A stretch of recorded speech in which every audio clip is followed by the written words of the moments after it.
Hello friends, welcome to our channel. Today we are going to build a nice gift for the holidays, but it is not necessarily Christmas theme. It is something that can use throughout the year, and for a lot of your friends or family or even yourself, I feel a very useful project. If today is your first time in our channel, we want to extend you a very warm welcome. If you have been here before but you have not subscribed, please subscribe. If today is your birthday, we want to wish you a very happy birthday. So please stick around and see what our project is for today.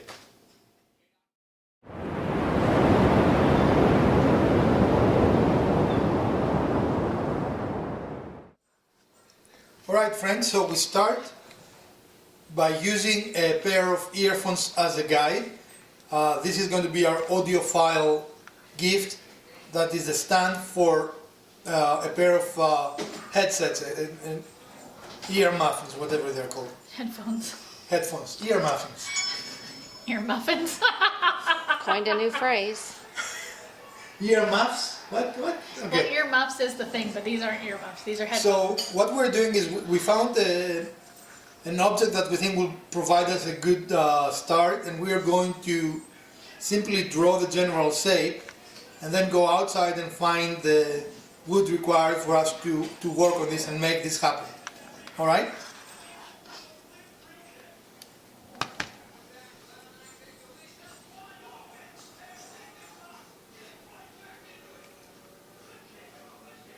I may have to do this again, but What?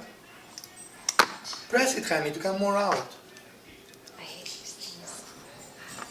It just goes right in. Okay, that means that it's almost out. Alright, perfect. Go ahead.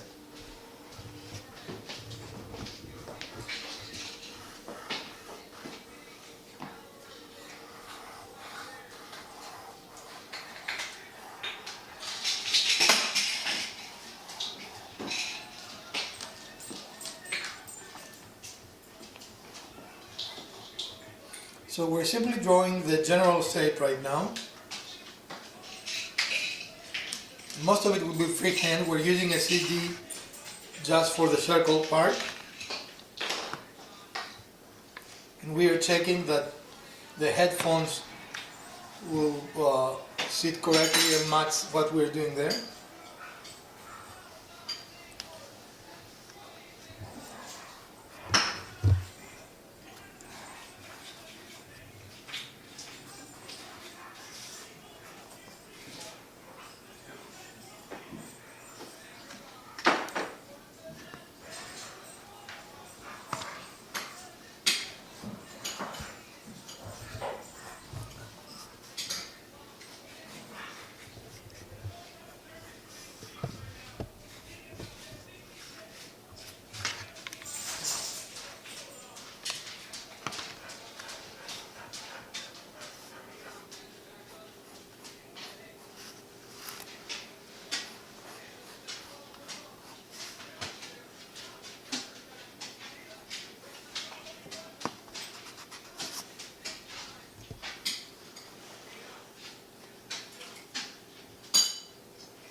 This process involves a little bit of trial and error, and by placing the headphones on our drawing, we are looking to see that what we are sketching up will actually be dimensionally correct.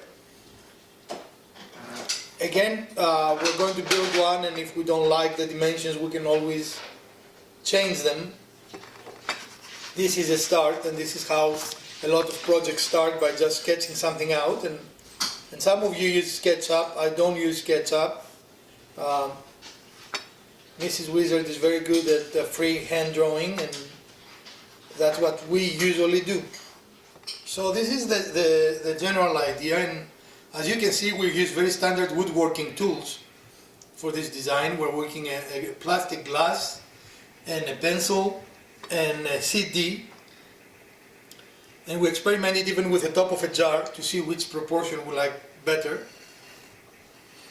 which shows that you can use your creativity when you design projects. You don't necessarily used to stick with woodworking tools. Anything that will give you the desired result is fine. And this is our general shape, as you can see. And unfortunately now, we're going to have to take it out in the garage where it's cold to work on the woodworking part, which Mrs. Wizard will not let me do inside. She will not allow me to bring my saw inside, so I have to do it outside. Unless you change your mind. Ha. Ha. Alright folks, so we'll be right back in the middle center, so it will be more uniform, so the thickness of the walls is going to be more uniform. And now we're going to cut using a pair of scissors the external dimension of this template.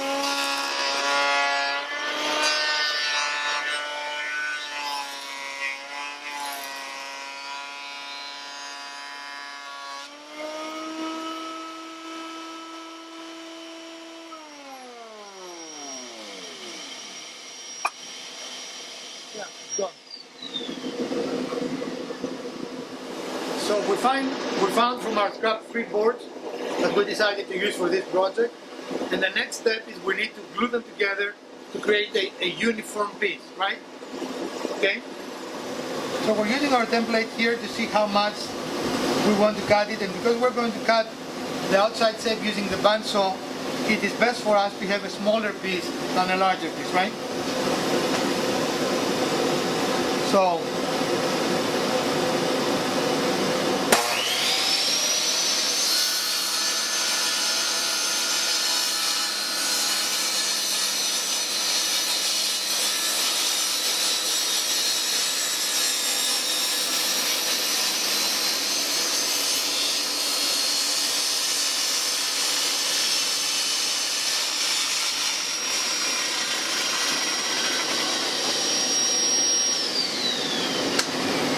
alright, and now we're going to use a lot of glue.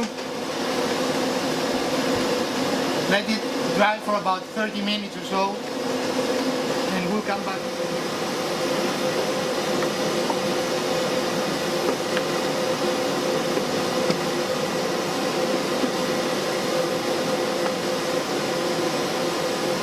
I think it's just cold.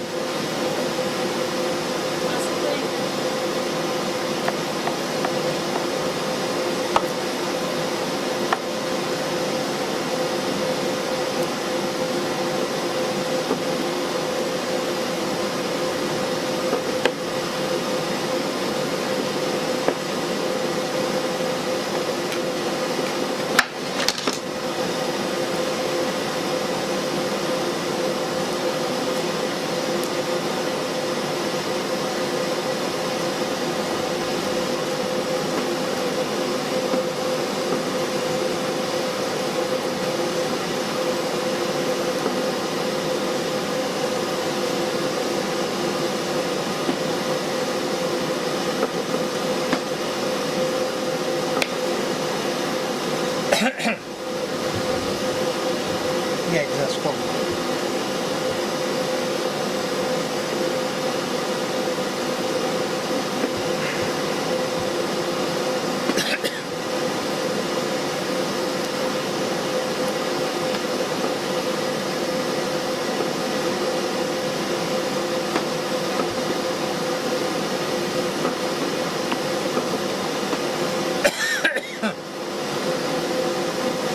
You have a piece of glue, of wood somewhere. Piece of what? Of wood or something, a little thin piece of wood so I can...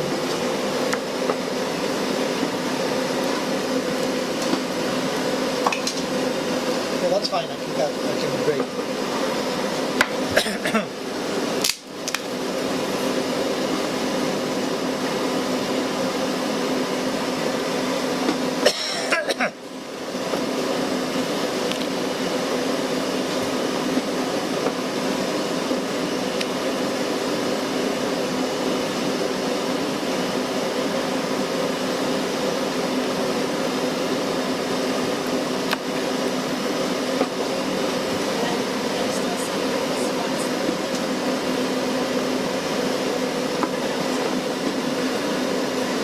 I don't want to put glue on mine. Well, I know, but we need to have it on the edges to stay together correctly. So this is our clamping, and we're going to have to wait at least 30 minutes before we can proceed to the cutting stage. But the edges, we are going to trim them when it is glued, because with so much surface, the glue is very slippery and it's very hard to align them and clamp them. So one of the tricks is cut the pieces a little broad than we have and then just trim it. Make sense? So we'll be back in 30 minutes when the... Alright everyone, 30 minutes have passed and we're going to start unclamping our piece here.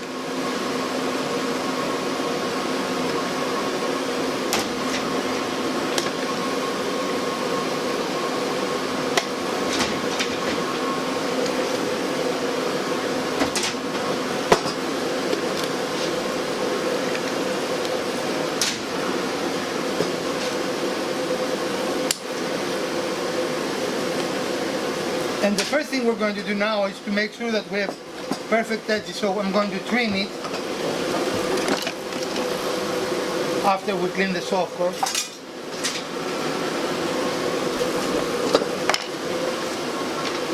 Do you want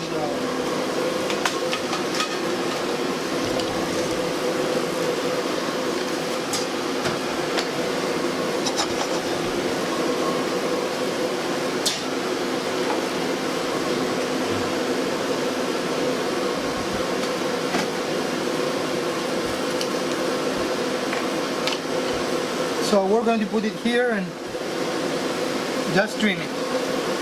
Ready? There's a plug in. Needs to be real.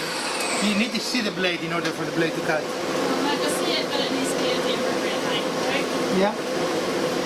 Small details. I think this is about the highest thickest we have cut. What do you think?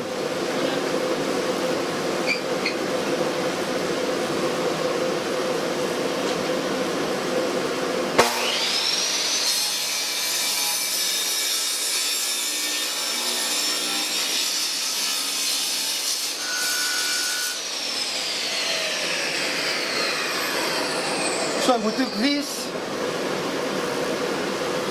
and transform it into this. Right, much better. And I think the other side is not too bad, but do you want to just nudge it?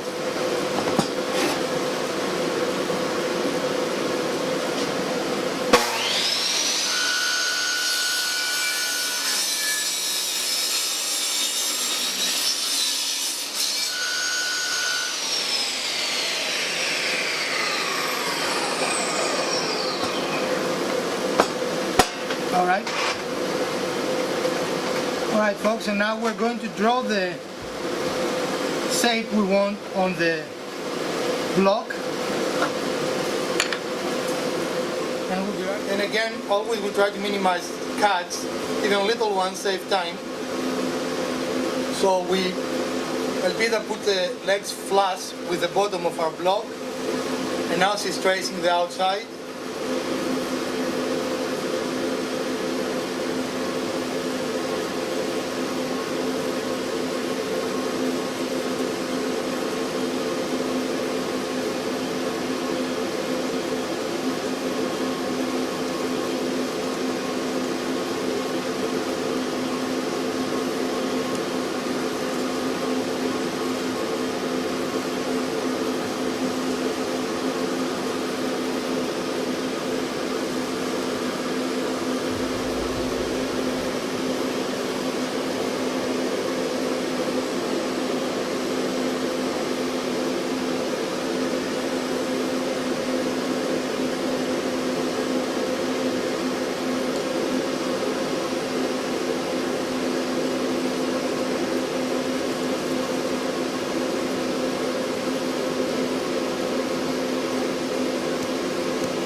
Inside the circle.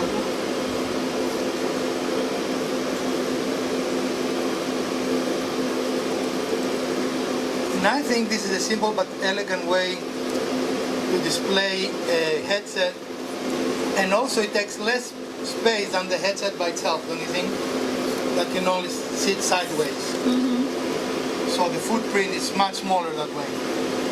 Well, and it helps preserve the headset itself a little bit on wear and tear. And the good thing is that works for both wired and wireless headsets that have full ear caps, right? Yeah.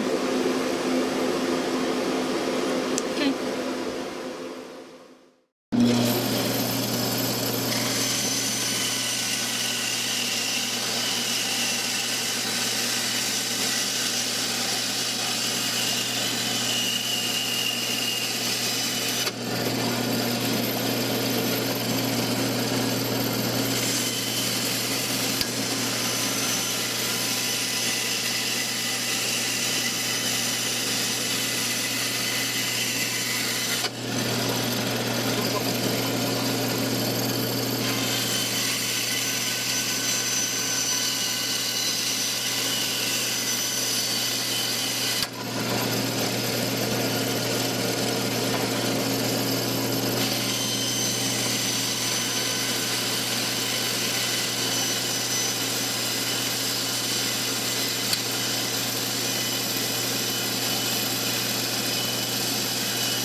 Is our outline, as you can see. We're not going to get set up to cut the middle circle, and we're going to show you. Here is the general idea. As you can see, this works very nicely and creates an elegant way. And if you look, the only other way to store your speakers are this way, and you can see how much better and how much less space this design takes. Alright, and we decided to use our drill press and a hole saw to make the middle hole, and of course we're going to take that into what you call it, internals, because this cannot cut more than about one layer of the three. Okay, but I mean that's not a problem, it's just alright. So, do you want to clamp that on there, or are you going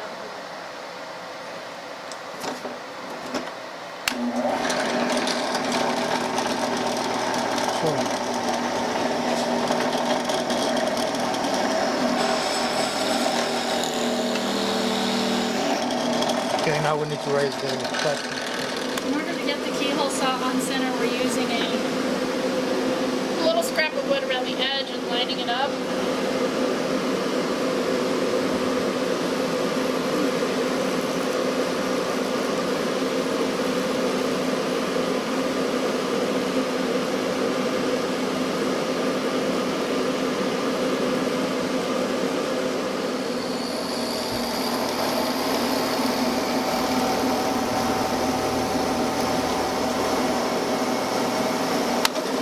Think it's good? Yeah. No or yes? Yes.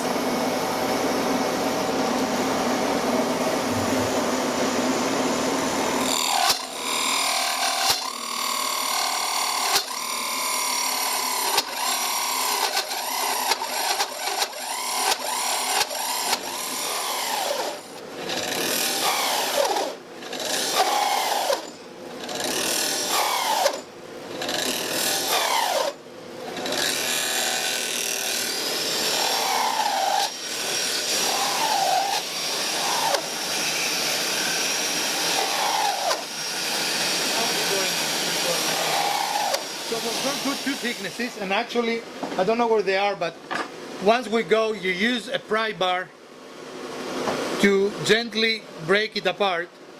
And because the glue is not fully cured yet, it's cured enough for us to work on it, but it's not fully cured, you can actually apply pressure and take the holes out, right?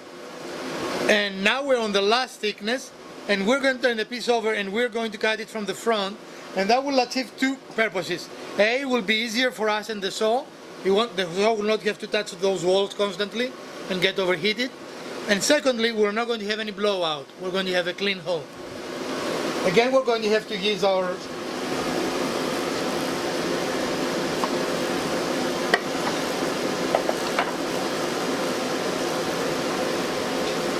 ready?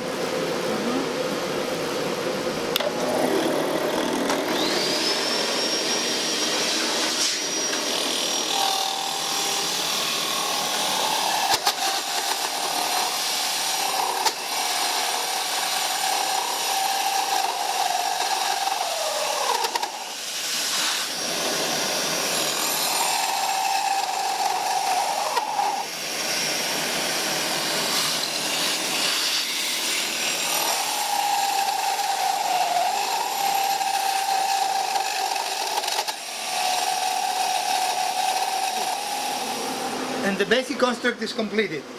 Now we have to do the finishing work. We're going to have to sand it, and we're going to use our router to put a nice curvy detail in all the surfaces except the bottom feet.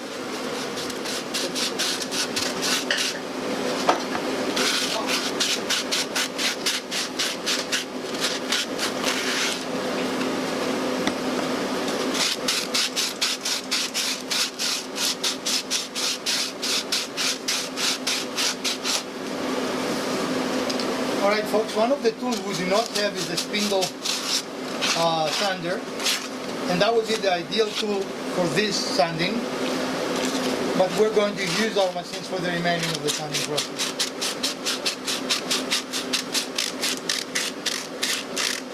By using sandpaper around a large dowel, and we're using the larger dowel we have at this moment, we are able to make it a little easier on ourselves.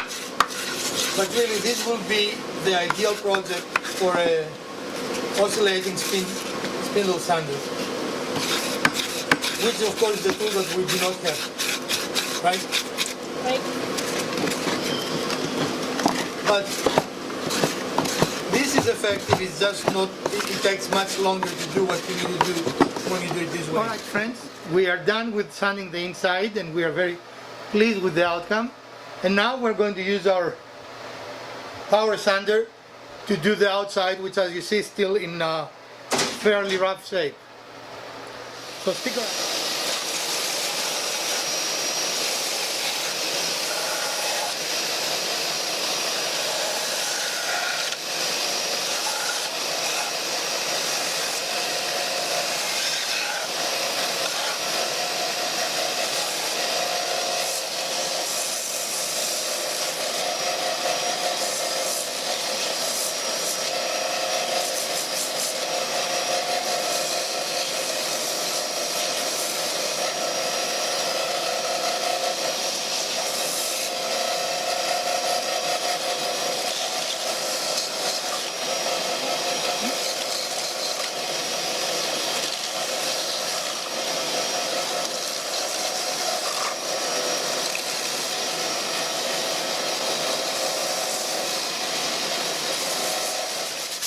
So we finish with the machine, and we have the shape that we want, and now we're using a fine grit paper to knock out any small imperfections.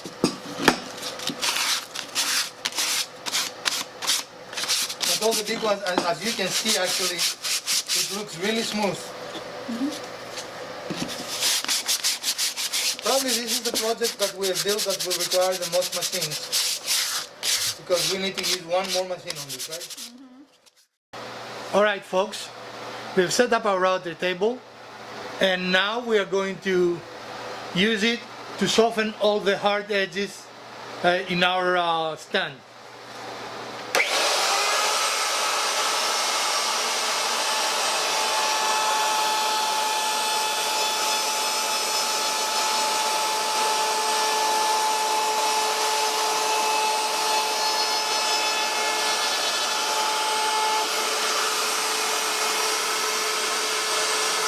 Very nice, right?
Should I soften this too?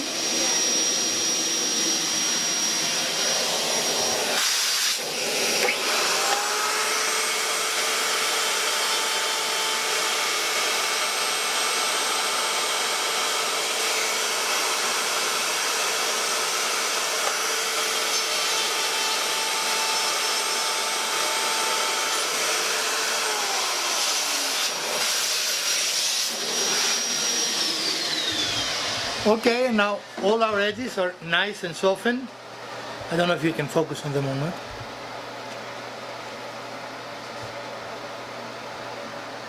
With the only exception the legs, which we want to be straight, right? But this is a very nice shape. We're very pleased with that overall, right? And we are considering what finish we want for this.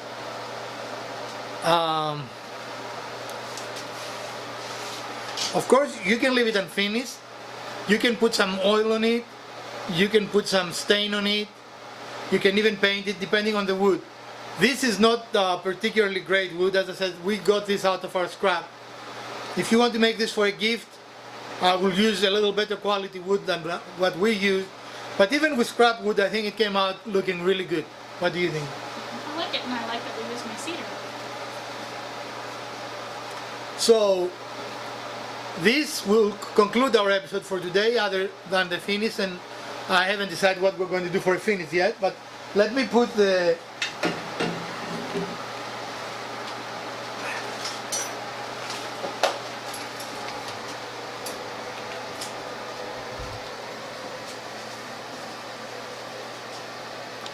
so starting with 3 planks like this.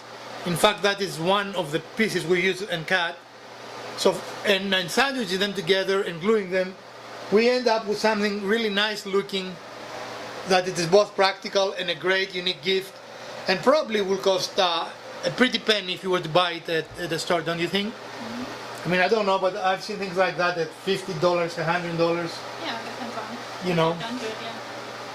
And it depends on how you finish it too. I mean, the more elaborate the finish, the more expensive it will be. Well, folks, this concludes our episode for today. We hope you did enjoy this episode, and if you did, please smash that like button. If you didn't, the other button works as well.